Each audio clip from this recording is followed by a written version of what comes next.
दोस्तों, supreme court के मुख्य न्यायाधीश ने केंद्र सरकार की मनमानी को जमकर फटकार लगाया और इस कदर फटकार लगाया कि केंद्र सरकार को सुप्रीम कोर्ट के मुख्य न्यायाधीश की बात माननी पड़ी।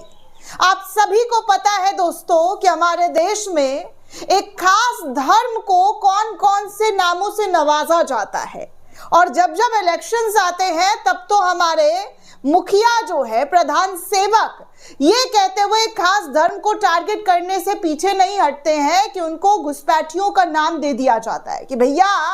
अगर फलाने जीत गए तो फलाने के शासन में घुसपैठियां आ जाएंगे, घुसपैठियां घुस जाएंगे, घुसपैठियों का राज होगा, ब्ला ब्ला ब्ला। ऐसी तमाम बयानबाजी भारतीय जनता पार्टी के कई नेताओं के मुंह से आपने सुनी होगी। और ऐसे ही, जी हाँ, ऐसे ही एक मामला सुप्रीम कोर्ट पर पहुंचा। इसके बारे में मैंने आपको पहले ही खबर बता दी है दोस्तों, लेकिन इस बार जो अपडेट निकलकर सामने आया है उस पर बात करूंगी कि कैसे केंद्र सरकार जो है सुप्रीम कोर्ट के मुख्य न्यायाधीश के सामने झुकी है, कैसे बीजेपी बैकफुट पर आ गई है और मुस्लिम महिला की जीत हुई है, मुस्लिम परिवार की जीत हुई है। मैंने आपको एक खबर बताई थी दोस्तों, जहां पर एक मुस्लिम महिला जो प्रेग्नेंट थी उसे बांग्लादेशी कहते हुए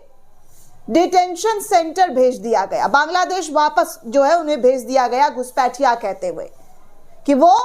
इस देश की नागरिक नहीं है। लेकिन जब उसके पिता ने कोर्ट का दरवाजा खटखटाया तो पहले तो उनको निराशा हाथ लगी, लेकिन जब वो सुप्रीम कोर्ट में अपनी याचिका दाखिल करने पहुंचे और इस याचिका पर फौरन सुनवाई सीजीआई की बेंच के जरिए की गई तो सीजीआई ने जमकर फटकार लगाई और फटकार लगाते हुए कहा कि आप एक नागरिक को, एक भारतीय को इस तरीके का ट्रीटमेंट नहीं दे सकते हैं, इस तरीके की कोशिश उनके साथ नहीं कर सकते हैं, आपको फौरन इस फैसले को वापस लेना पड़ेगा। और वही हुआ दोस्तों कि मोदी सरकार को अपने फैसले को वापस लेना पड़ा और मुस्लिम महिला को अब वापस भारत लाने की प्रक्रिया शुरू कर दी गई है। खबरों की बात करूं दोस्तों तो सुप्रीम कोर्ट में, जी हां, सुप्रीम कोर्ट की सक्रिय दखल के बाद केंद्र सरकार ने जबरन बांग्लादेशी निर्वासित की गई प्रेग्नेंट महिला सोनाली खातून और उनके 8 साल के पुत्र को वापस लाने पर सहमति जाहिर की है। और तो और ये फैसला सुप्रीम कोर्ट में दाखिल विशेष अनुमति याचिका पर बुधवार को सुनवाई के दौरान लिया गया, जिसमें केंद्र सरकार ने कलकत्ता हाई कोर्ट के सितंबर के आदेश के खिलाफ अपील की थी। सोनाली खातून की कहानी बहुत दर्द भरी है। दिल्ली एनसीआर में पुलिस ने बंगाली बोलने वाले मुस्लिमों को पिछले कुछ दिनों में जबरन बांग्लादेशी बताकर बांग्लादेश भेज दिया। पुलिस ऐसे लोगों से बहुत बुरी तरीके से पेश होकर आ रही है। सोनाली खातून का भी ये कसूर, जी हाँ, सोनाली खातून का भी यही कसूर था कि वो बंगाली बोलने वाली मुस्लिम महिला थी, इसलिए उनके साथ इस तरीके का सुलूक किया गया। केंद्र सरकार की ओर से पेश हुए सॉलिसिटर जनरल तुषार मेहता ने बुधवार को सुप्रीम कोर्ट को आश्वासन दिया कि मां और बच्चे को आधिकारिक चैनलों के माध्यम से वापस लाया जाएगा, लेकिन उन्होंने स्पष्ट किया है कि यह निर्णय निर्वासन आदेश के मूल रूप को प्रभावित नहीं करेगा और सरकार खराब मिसाइल जो है वो कायम नहीं करना चाहती है। सुप्रीम कोर्ट ने भी निर्देश दिया है कि महिला को मुफ्त इलाज की सुविधाएं तक प्रदान की जाए। मामला अगली सुनवाई के लिए 10 दिसंबर को तय कर दिया गया है, यानी कि अब जो अगली सुनवाई है वो 10 तारीख को मुकर्रर की गई है और इस पूरे मामले पर सुप्रीम कोर्ट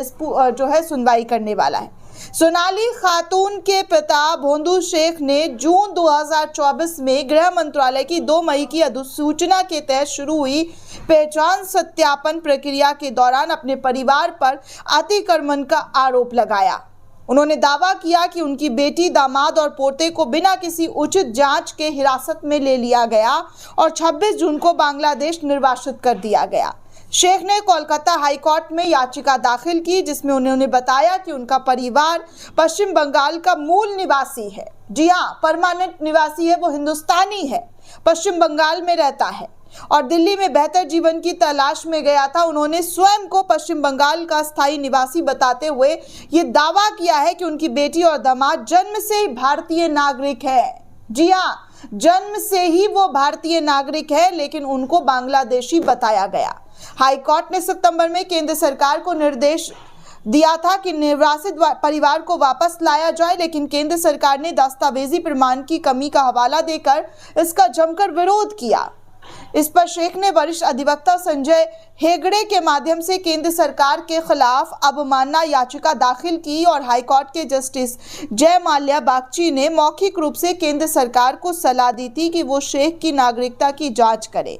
उन्होंने कहा कि यदि शेख भारतीय नागरिक हैं तो डीएनए के जरिए उनकी बेटी और पोता भी भारतीय ही माना जाएगा। जस्टिस बागची ने यह भी कहा, चूंकि मामला अब सुप्रीम कोर्ट के पास है, इसलिए केंद्र को अवमानना याचिका की चिंता करने की जरूरत नहीं है। केंद्र सरकार का तर्क रहा दोस्तों कि निर्वासित व्यक्तियों ने भारतीय नागरिक साबित करने के लिए कोई दस्तावेज पेश नहीं किए। हालांकि सुप्रीम कोर्ट ने जोर देकर कहा कि गर्भवती महिला और बच्चे को अलग नहीं किया जा सकता है, खासकर मानवीय आधार पर तो ऐसा बिल्कुल भी नहीं होना चाहिए। ये फैसला अवैध प्रवासियों की पहचान और निर्वासन की केंद्र की सख्त नीति के बीच राहत लेकर आया है, जहां पर सोनाली खातून और उनके पूरे परिवार को एक बड़ी खुशखबरी के तौर पर जो है ये फैसला सुप्रीम कोर्ट के जरिए सुनाते हुए राहत दी गई है। दिल्ली एनसीआर क्षेत्र में पिछले कुछ सालों में बंगाली बोलने वाले मुस्लिम समुदाय के लोगों को बांग्लादेशी घुसपैठिया मानकर बड़े पैमाने पर दोस्तों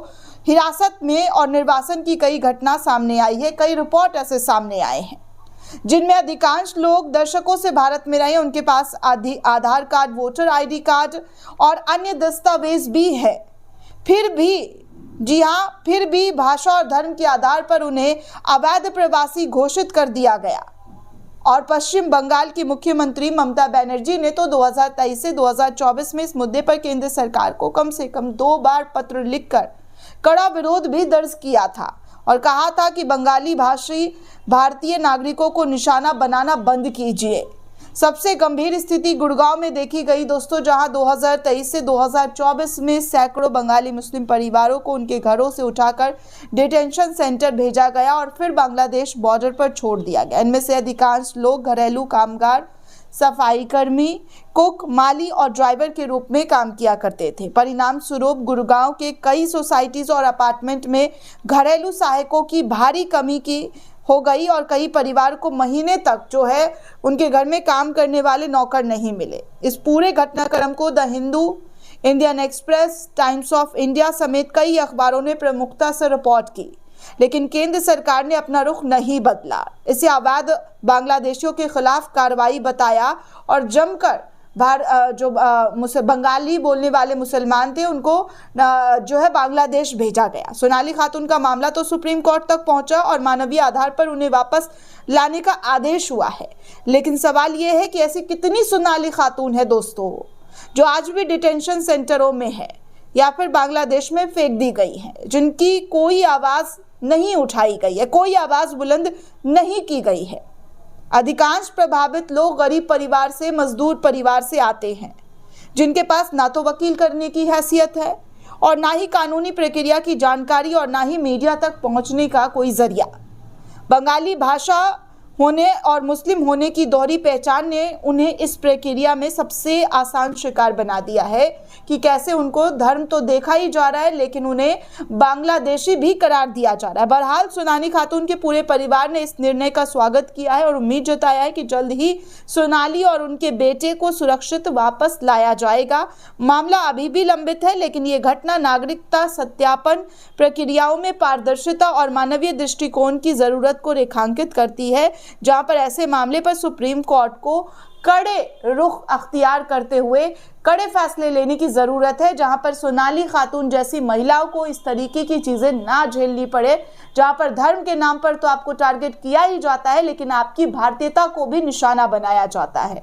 लास्ट टाइम मैंने आपको बताया था कि सीजीआई की बेंच में यह मामला गया था, तब सीजीआई ने जमकर जो है फटकार लगाई थी और अब एक बार फिर से, जी हाँ, एक बार फिर से इस मामले की सुप्रीम कोर्ट में अलग बेंच में सुनवाई हुई है, जहां पर उन्होंने साफ तौर पर जो जज हैं वो इस मामले पर केंद्र सरकार पर फटकार लगाते हुए जल्द से जल्द सोनाली को घर वापसी करने के आदेश दिए हैं और तो और उन्हें मुफ्त में इलाज करने का भी केंद्र सरकार को जिम्मा सौंपा है कि आप उनकी स्थिति का पूर्ण रूप से देखभाल करेंगे, फ्री में उनका इलाज किया जाना चाहिए।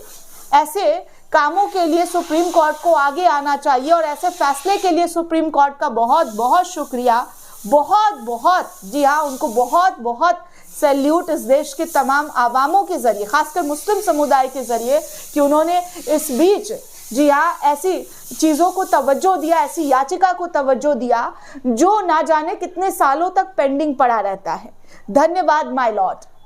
दोस्तों, इस पूरे रिपोर्ट को लेकर आप क्या सोचते हैं, आपकी क्या प्रतिक्रिया, हमें कमेंट करके ज़रूर बताइएगा। साथ ही साथ चैनल को ज़्यादा से ज़्यादा लाइक, शेयर और सब्सक्राइब करना बिल्कुल भी ना भूलें। शुक्रिया दोस्तों, जय हिंद।